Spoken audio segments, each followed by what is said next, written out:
pagi udah bener-bener malam ditutup, pagi-pagi cerita sama temennya. Ya dibuka. Dia bukan karena dibuka oleh Allah, dia buka sendiri. Baru tercatat dosa. Itu keistimewaan umatnya Rasul. Tapi umat kaum Bani Israel nggak begitu. Malah dibuka, malam berbuat dosa, malamnya paginya di pintunya ada daftar dosa. Luar biasa. Itu salah satunya.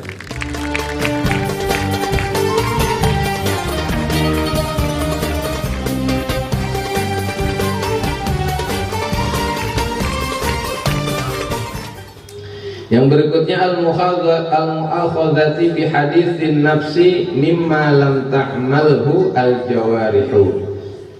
Dibebankan atas beratnya Bani Israel, al-mu'akhadzah akan mendapatkan sanksi atau mendapatkan siksaan gitu. Bi haditsin nafsi, sebab berbicara dengan dirinya sendiri. Atau bahasa kita nih, bahasa Indonesianya monolog. Monolog itu ngomong diri aja gitu. Mimma lam ta'malhul jawarihu, dengan apa yang tidak dikerjakan oleh badannya. Jadi ngomong begini nih, ini baru ngomong doang. Nih enak, lagi musim dingin begini nih, diangetin pakai arak nih. Baru ngomong tuh ya, namanya haditsun nafsi.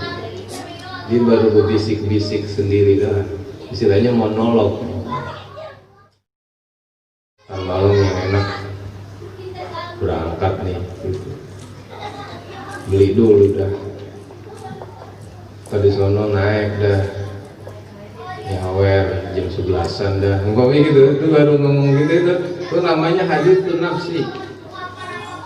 Kalau Bani Israel ngomong begitu aja, wa dzalika Allah Ta'ala ma sabata mimma ba'atsa min nabiyyin wa arsala min rasulin. Karena demikianlah Allah Ta'ala tidak mengutus dari nabi dan tidak mengutus juga atas seorang rasul. Anzala alaihil kitab, tidaklah Allah membekali setiap nabi dan rasulnya diturunin kitab. Illa akhbarahu, kecuali kitab itu akan berisi tentang kabar annahu sayuhasibu ibadahu ala ma fa'aluhu, bahwasanya Allah akan menghisab hamba-hambanya ala ma fa'aluhu wa ma akhfuhu, apa-apa yang diperbuatnya dan apa-apa yang disembunyikan dalam hati. Jadi setiap nabi dan rasul itu diutus berbekal kitab yang isi kitab itu menjelaskan setiap hamba Allah akan diberikan, akan dihisab, akan diperhitungkan amal perbuatan yang dia lakukan ataupun yang ada di dalam hati. Baru ngomong doang di hati, enak nih begini nih, enak nih begini nih, itu baru gitu tuh udah dihisab, ada catatannya nanti. Fakanat al-ummatu ta'ti ala anbiya'i, sehingga umat terdahulu dia datangi nabi-nabi mereka, wa rusuliha, dan datang-datang kepada putusan mereka, wa yaquluna, dan mereka berkata kepada nabi dan utusannya dengan kata-kata yang sangat berani, nu'akhidhu bima tahaddatsa bihi anfusuna. Hai nabi, gimana sih? Saya baru ngomong doang sendiri, ngapa udah dihisab? Maka sami'na wa asoina, saya mendengar kamu berfatwa, kamu berdakwah, saya dengerin, tapi asoina, sami'na wa asoina, saya nggak mau jalanin apa yang dikatakan, apa yang kau katakan. Itu umat terdahulu. Kenapa dia tolak ajaran Nabi? Karena baru ngomong sendiri aja di hati itu udah kecatat dosa. Tapi umatnya Nabi Muhammad, diutusnya Nabi Muhammad, yang ada di dalam hati, itu di hati ngomong begini nih, orang jelek amat itu, dosa nggak? Dosa nggak? Dosa. Emang dosanya ada, tetap dosa. Dosanya ada, tetap dosa. Tapi sami'na wa ata'na, kami terima. Kalau emang aturannya begitu kami terima. Jadi nggak boleh di hati kita ngomong, ya deket dia lagi, gitu tuh. Itu udah dosa. Itu dosa. Tapi lantaran kita menerima saja sami'na wa ata'na. Kalau tadi orang kafir, kaum Bani Israel itu sami'na wa asaina, dia cuma dengar ya. Kalau mau ngomong apa Nabi silakan. Musa ngomong apa, tapi saya kagak mau turutin omongan kamu. Kalau kita sama Nabi kita sami'na wa ata'na wa aslamna wa amanna billah. Saya pasrah dah, mau saya masuk Islam, manis pahitnya saya terima. Bukan gitu tuh. Dan kami beriman kepada Allah, beriman kepada malaikat, kitab-kitabnya dan rasulnya. Kitab yang tadi menjelaskan baru timbul di hati kejelekan saja sudah dicatat, kami terima keterangan kitab. Toma'annahu Allahu ta'ala bi annahu tujawizu anhum. Dengan demikianlah Allah menyenangkan hati mereka bahwa apa yang mereka katakan di dalam hatinya tujawizu, bagi Allah sudah lewat. Maksudnya dilewati nama Allah, nggak dipandang sebagai dosa. Itulah kelebihan umatnya Nabi Muhammad. Illama alimatul jawari, kecuali memang apa yang dilakukan oleh perbuatan. Jadi kalau kita baru rencana begini nih, ntar kalau ketemu dia di jalanan habis nih. Begitu ketemu kita nggak habisin, maka niat yang tadi mau ngabisin kagak dicatat. Tapi kalau Bani Israel baru begitu udah dicatat. Itu beratnya di situ. Sehingga ada ayat Al-Quran Allah jelaskan dalam Al-Baqarah, laha ma kasabat wa 'alaiha ma rabbana la tu'akhidna. Laha ma kasabat, bagi mereka tuh umat, ma kasabat, apa yang mereka kasabat. Kasbun itu artinya sudah dia lakukan. Kalau niat belum dilakukan, tapi kalau kasbun udah dilakukan. Jadi minal khair, apa kebaikan yang mereka lakukan mereka dapat pahala, wa 'alaiha ma kasabat, dan mereka akan ditimpa dengan ma kasabat, apa yang dia perbuat. Kalau udah diperbuat baru dihitung ganjaran pahala atau siksaan. Itu umat Nabi Muhammad. Kemudian yang berikutnya wal mu'akhidatu 'alal khata'i wan nisyan. Kaum Bani Israel itu akan diberikan sanksi perbuatan alal khoto'i, perbuatan salah yang disengaja, wan nisyan, dan perbuatan salah tapi nggak disengaja. Bani Israel tidur, sholat ketiduran, dosa. Umat Nabi Muhammad makanya tidur mulu, jangan tahu sholat ya. Tidurnya lihat-lihat dulu, makanya diperinci dalam hukum. Kalau tidur udah masuk waktu, lewat sholatnya dos. Kalau tidur belum masuk waktu, kelewatan sholatnya enggak dos. Jadi gue tidur jam 11, bangun-bangun jam 4, kan lewat tuh zuhur, tidurnya jam 11. Dosa enggak? Enggak dosa. Tidur, Allahu Akbar, ngantuk banget ini, tidur, bangun jam 4, dos, karena udah masuk waktu. Jadi nggak semua tidur, Bang. Sampai puasa nih, dari subuh bangun-bangun maghrib, puasanya sah nggak? Sah. Hah? Yang ditanya dia. Puasa dari subuh sampai maghrib tidur, sah nggak puasanya? Sah, orang kagak makan kagak minum. Kan puasa asal jangan makan jangan minum, nggak gila kan gitu ya. Mending tidur doang, cuma tidurnya gila juga. Gila orang tidur, tapi puasanya diterima. Coba jadi Bani Israel nggak diterima, puasa tidur. Nah itulah mudahnya menjadi umat Nabi Muhammad. Dipisah sama Allah.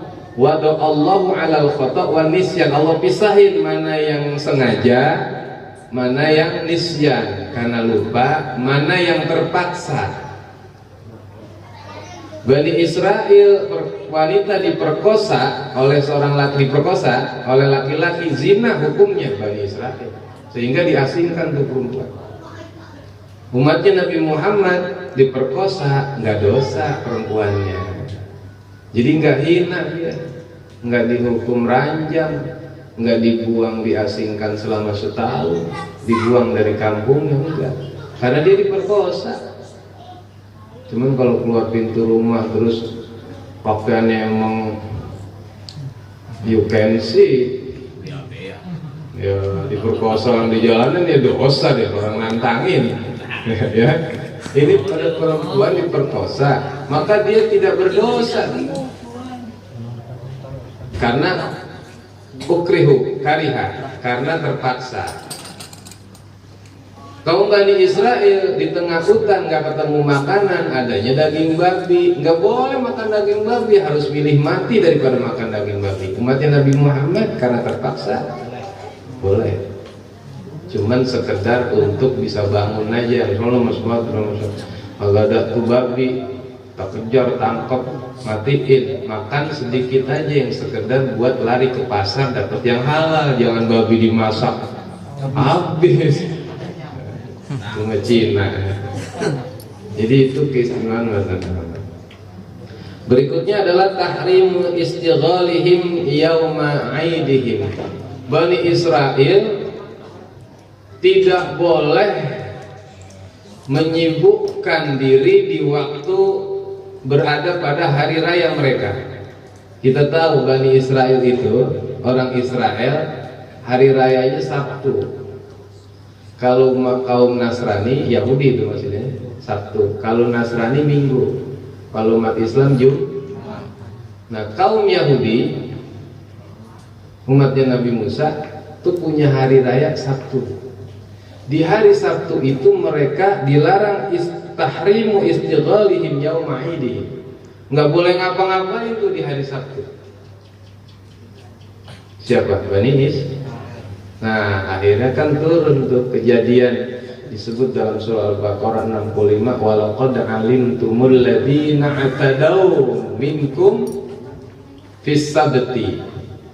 Di hari Sabtu Bani Israel melanggar sumpahnya, padahal dia udah dikasih hari raya untuk kamu Sabtu. Kata Allah, Sabtu kamu jangan ngapa-ngapain tuh.